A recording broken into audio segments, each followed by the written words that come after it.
বিএনপির চেয়ারপারসন দেশনেত্রী বেগম খালেদা জিয়া।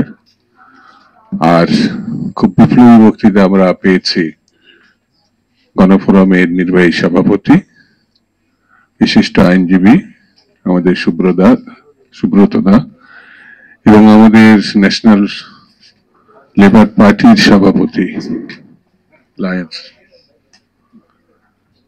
ফারুক ভাই, নেতৃবৃন্দ, মিডিয়ার বন্ধুরা, সুধী মণ্ডলী, আসসালামু আলাইকুম।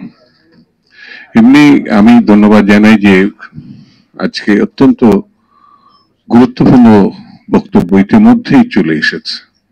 আমাদের নেতৃবৃন্দ যারা এখানে আলোচনা করেছেন, বক্তব্য দিয়েছেন, তারা অত্যন্ত সুন্দরভাবে আমাদের শহীদদের, যারা রক্ত দিয়ে আমাদেরকে স্বৈরাচার থেকে মুক্ত করেছে, যারা আহত হয়েছে, আমি তাদের প্রতি শ্রদ্ধা জানাচ্ছি, তাদের রুহের মাগফিরাত কামনা করছি, আল্লাহর কাছে প্রার্থনা করছি আল্লাহ যেন তাদের বেহেশত নসিব করে।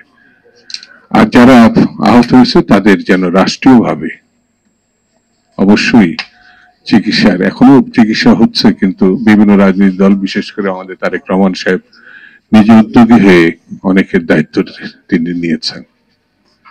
আমাদের সবাইকে এদিকে নজর দিতে হবে, দেশবাসীকে। বন্ধুরা, গত অর্থ শতাব্দী